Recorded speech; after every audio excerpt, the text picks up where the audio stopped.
guess I could leave that one up there. It's going to be true on every problem you do, starting on the more complicated side. Take that off too. All right, so here's example 3.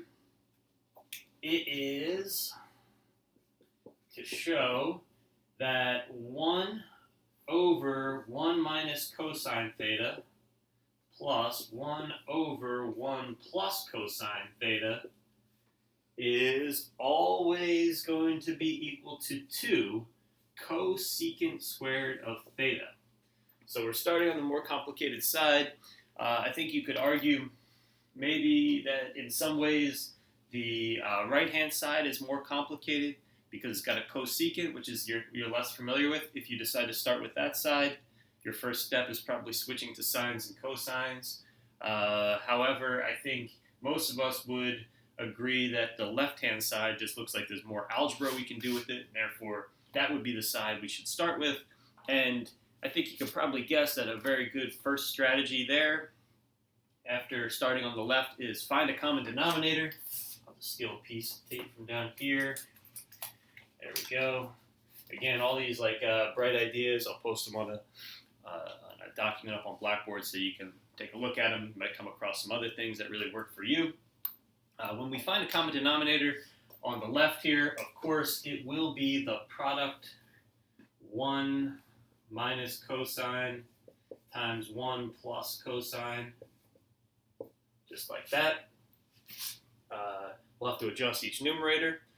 So first fraction will be multiplied by 1 plus cosine, so I'll have a 1 plus cosine there, plus the second fraction will be multiplied by 1 minus cosine, so I'll have a 1 minus cosine there. Okay, and then I in the first part of this video, when I showed on Desmos some of the different steps that you can show and how the graphs need to stay the same as you're establishing the trig identities, if you ever feel like maybe you did an incorrect algebraic step, then you can check with the graphs on Desmos to make sure that you didn't goof anything up. For example, it might be tempting here to say, oh, I'll cancel a 1 plus cosine and a 1 plus cosine. And then if you did that, you'd probably be tempted to cancel the 1 minus cosines. But you need to remember that you cancel factors, you don't cancel terms. I have factors in my denominator, but I do not have factors in my numerator, so I can't cancel anything yet. Oh, actually I can. Well, what I could do is in the numerator I have 1 plus cosine plus 1 minus cosine. The positive and the negative cosine can cancel out just like that. And that leaves nothing but a 2 in the numerator, so that you know that that's a very, very productive step because you're getting closer and closer to the right-hand side. So I'll rewrite that as 2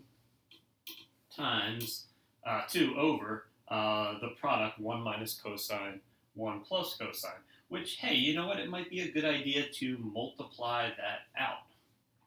Because when you multiply it out, you get 1 minus cosine squared, and then you remember this idea from a couple examples ago of using a known identity. Put that right there. I see that 1 minus cosine squared in the denominator, and I remind myself, oh yeah, that's sine squared.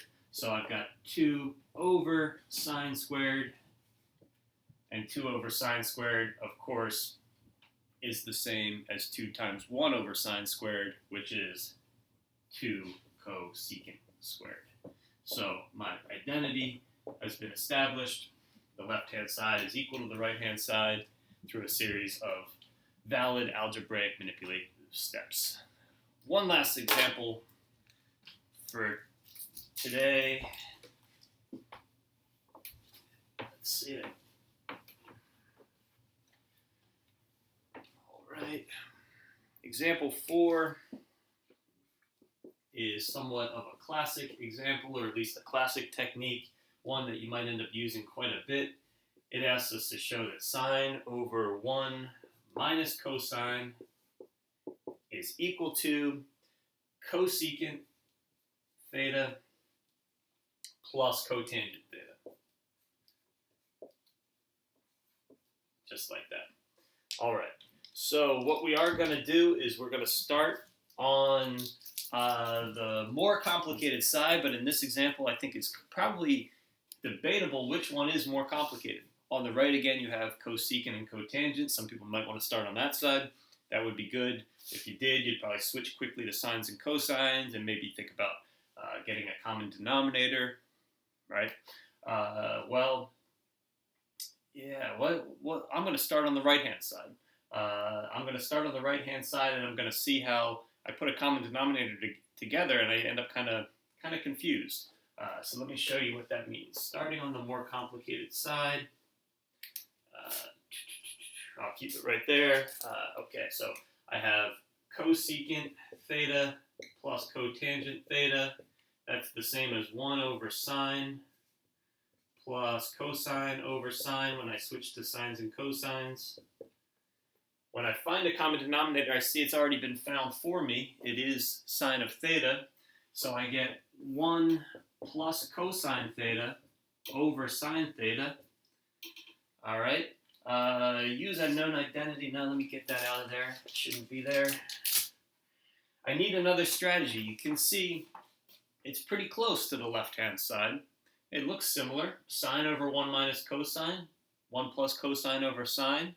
How are they the same? How are we going to show that they're equal to the same thing?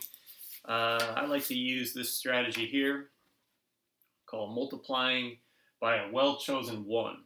I could have done this in the very, very first step, or I can do it here. Either way, it's going to save us, get us out of this mess that we're in.